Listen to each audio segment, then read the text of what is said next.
Hey, man, welcome, guys, to our hey, man, you put that up here before. No, I'm just joking. Welcome, guys, to our rookie minicamp tryout camp. We'll go out there today. We'll get a little bit of special teams. We'll get a little bit of jog through.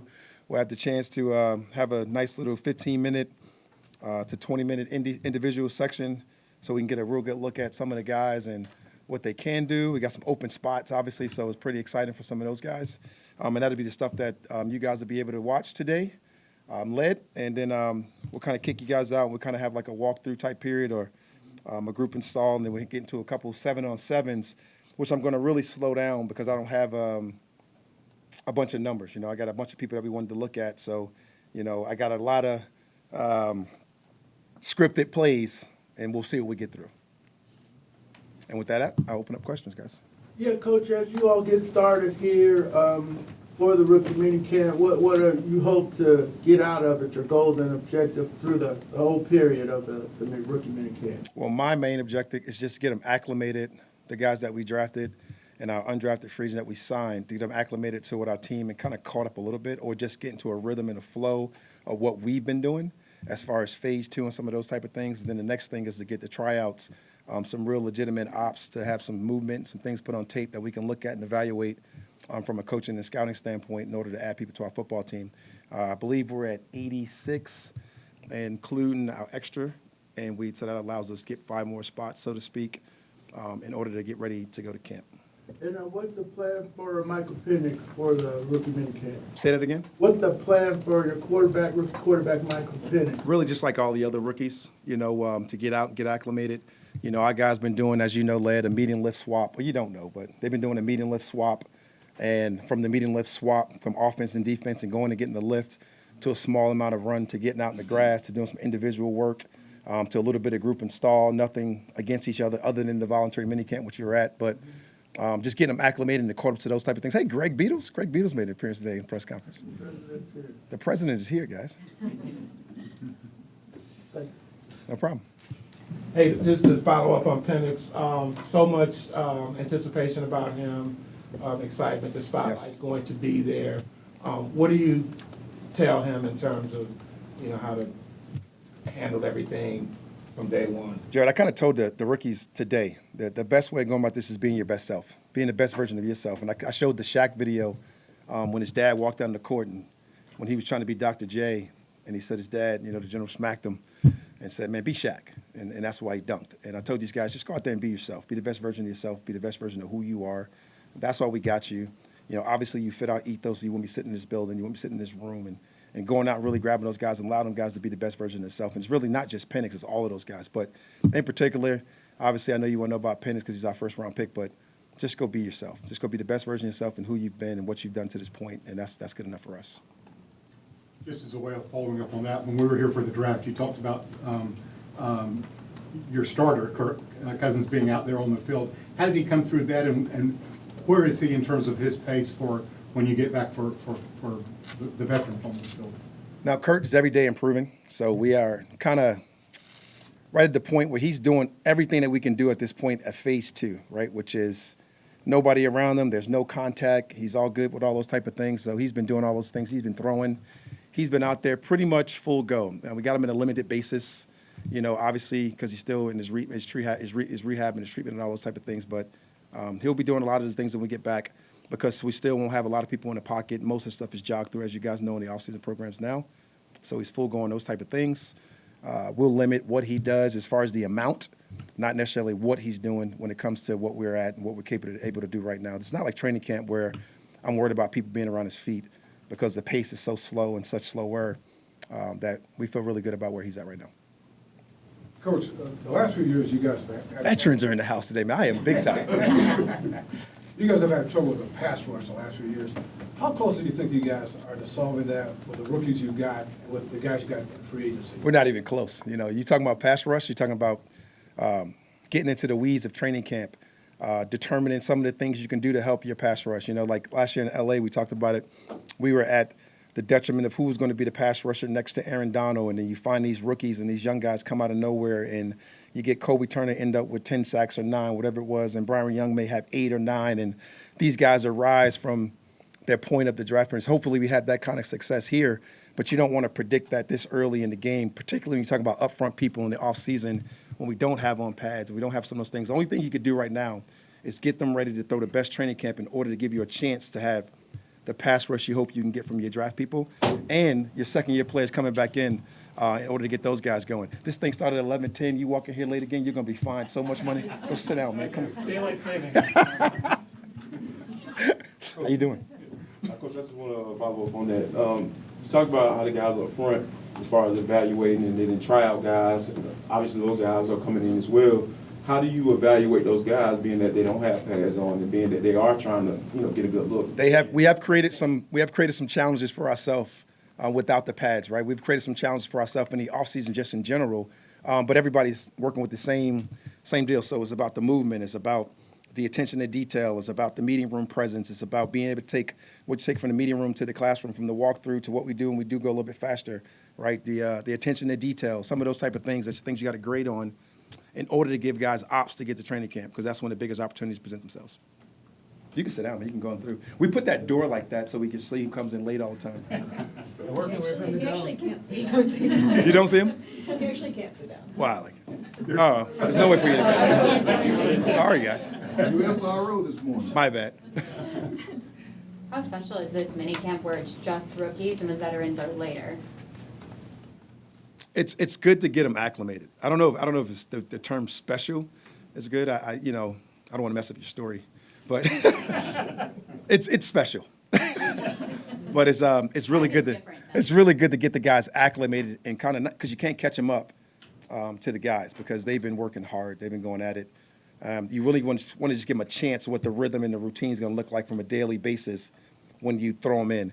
And nowadays, we went back to the second time you can have rookie minicamp. So now they're going to get thrown in right when we start the next phase, which is phase 3, the OTA days. And you got to try to ease these guys into it as much as you can, because you know what happens, right? These guys been on banquet tours.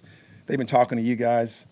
They've been the biggest deals on the block for the last couple of weeks. And they've been having to walk around to different schools and different cities and everything and work out. And they've been having to eat and talk and do all these things. So they're not probably in football shape. So in order to give them the best chance to be in the best form of football shape, you got to ease them into it. You got to have the ramp-up period that we automatically have in training camp. We got to kind of develop that form right now.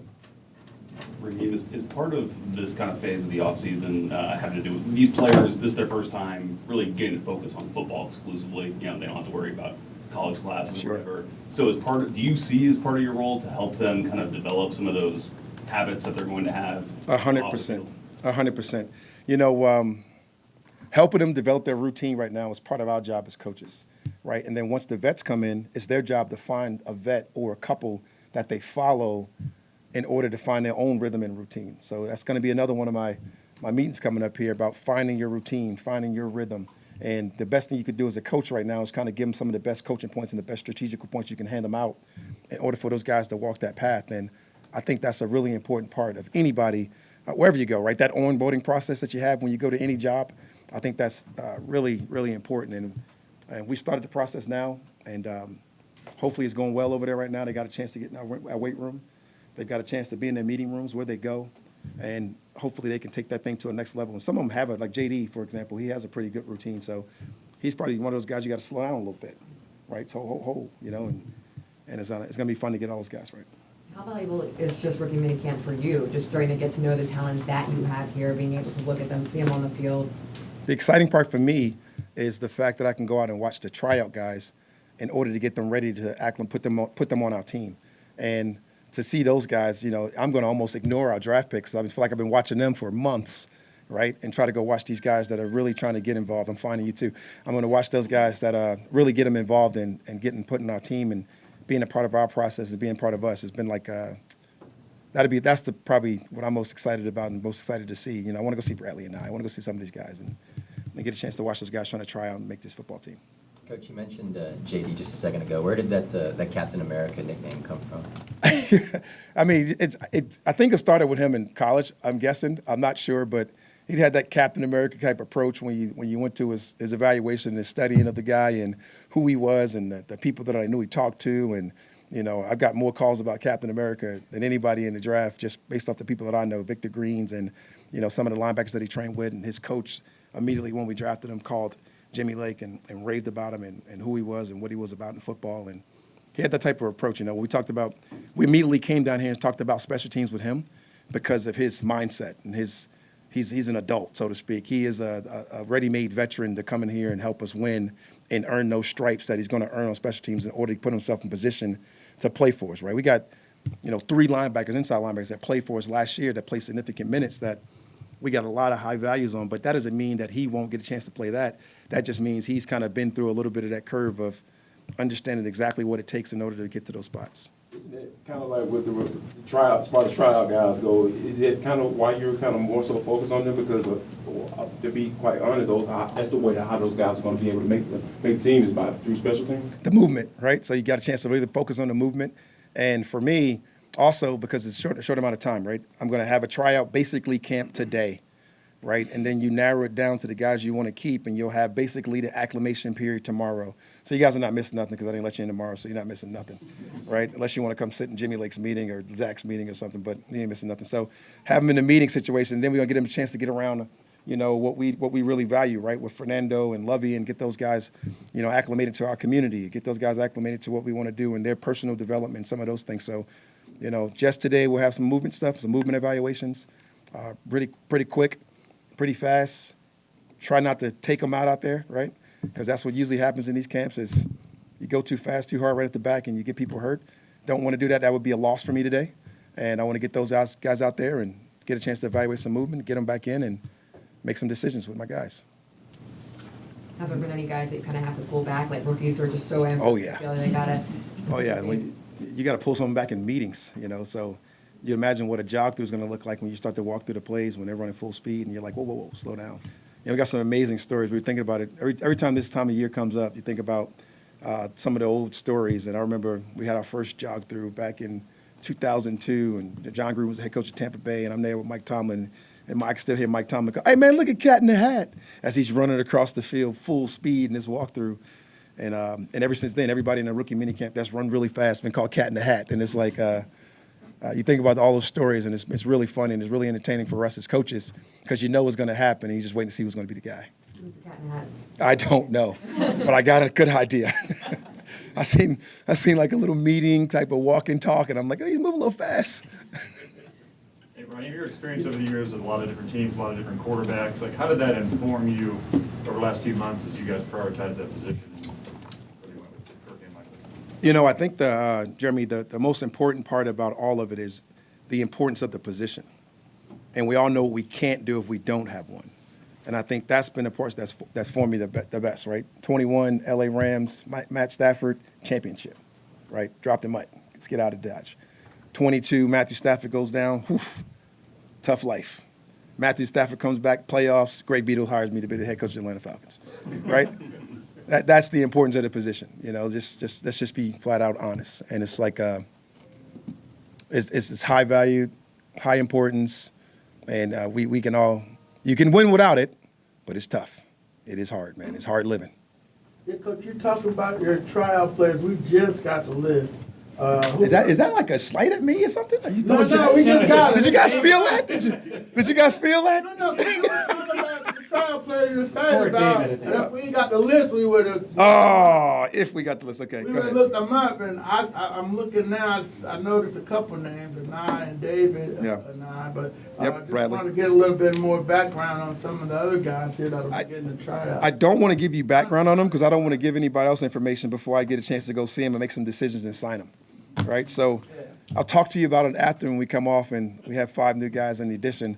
But I'm really excited about a lot of the guys. There's a bunch of different guys here when you're talking about the people we got in working, right? And we gave you the list so you can look at them, get familiar with them. Some of them are players that we know of and some of the people we don't know. But it's all people that our scouts and our guys did a lot of really hard work and going out to look for. And we were strategic, right? We didn't just bring in 70 bodies so we can hold a full-blown practice or anything like that. It was guys that we want to look at and get some evaluations of their movement skills. Is it 5 spots? So if you would have came in here on time, no, we got 86 people on the roster. I'm just kidding. We got 80. Yeah, I'm telling David, it's always David's fault. If you look at any press conference, I mentioned his name at least once or twice. But we have 86 guys on the roster. We got our free player, obviously from our program that we have, our international program, and then we got about 5 more spots that we can fill in order to get to 90. And you guys know how that number, can move around. It's not the number, but the people, who they are exactly when you go into training camp moves around.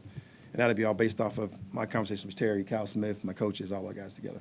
I mean, it's almost like a reality show in a way. I'm sure we're going to find a way to make it a reality show at some point, because that's what we do. But it certainly is. It's like it's like everything else we do. Like we were just talking about this the other day, and feel like we got the best in-house team in the world in order to do these reality shows, and we trust those guys. And if we trusted you guys enough, we might let you in.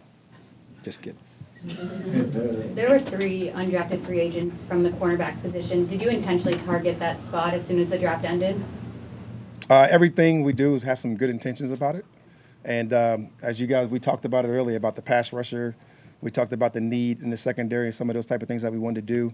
We addressed some of the inside pass rush in the draft. We were not able to address. We addressed some of the outside pass rush in the draft as well, and Trice.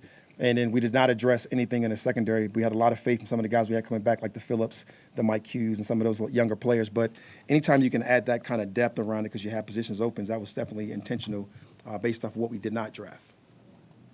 Long answer for yes. Coach, do you have like an ideal size that when you start looking at cornerbacks? I know a lot of people have like, okay, the 5'9", 5'10" guy might stay away from versus the guy who's 5'11", 6 feet, because with all the size with the wide receivers coming into today's game. What's your mindset when you're looking at evaluating cornerbacks? I got lucky to coach the 5'9" Rondé Barber, so that took that out the window. And I was also lucky to coach the 6'1" Aqib Talib, and so I remember when we drafted Aqib, I went, man, it kind of changed our profile a little bit. We used to be short space quickness. We were all, back in the day, we were short space quickness, Tampa 2, toughness, knifing people down in the flats. And then it went to like the Aqib Talib, skillful, toughness, length. And I gave this big dissertation draft weekend about how we value length at almost all the positions, right? For lack of, it eliminates missed tackles. It translates into the bump coverage, it translates into down the field play and ball skills, all those type of things. And we really do value the length of the arm length. And then if you go basketball, you get the wingspan and some of those type of things. So we value those things, and we definitely look at those things, but it's not the end-all, be-all. There are definitely some outliers, as we know. I do not know Rondé Barber's wingspan, but if he was coming out right now, I'll take him. I believe this is the first time that we've had a chance to talk to you since extending Kyle Pitts' 5th-year option to him. What should be reasonable expectations for Kyle going into this offseason, but also kind of looking ahead to the season as well? He's really excited about being healthy, and so are we. And getting a healthy Kyle Pitts back gives you a really dynamic player that we believe in a lot, hence the picking up his option in order to let him be a part of our immediate and hopefully long-term future. And we can get this guy going. We all know what he could be, and that's the job of a coach, right, to find out what a player can be and then go get the best out of him. And hopefully myself, along with our staff and all our coaches, we can go get the best version of Kyle Pitts, because that will be really good for all of us. Got time for one more? There you go, David. That's how you step up. Dave, that's how you lay down a hammer, David. You know what I mean? Like, I'm done after this, guys. Coach, for the rookies. You came in late. You don't get a question. I was working as fast as I could. I'm kidding. When you're making corrections, rookies, first time out, what are the corrections and mistakes that you like to see and then work through, and then what are the things that tick you off? It's hard to say you get ticked off at this camp. This is the ideal moment for patience, right? If there's ever any. And these are great patient moments. These are great time to have empathy. Like, think about it, man. If I had you trying out today, how much juice would you have going on, and how many mistakes could you make just by psyching yourself out of yourself, right? So right now I'm going to look for movement. I'm looking for intent. I'm looking for correcting those mistakes that you make, and how fast and quickly can you do it? Does it happen immediately? Does it happen when you're coming back to the huddle and you're looking at me going, I got it. Hey, can I do that again? All those type of things are things that you evaluate when you're talking about bringing people into your team and the makeup and the people that we want to have.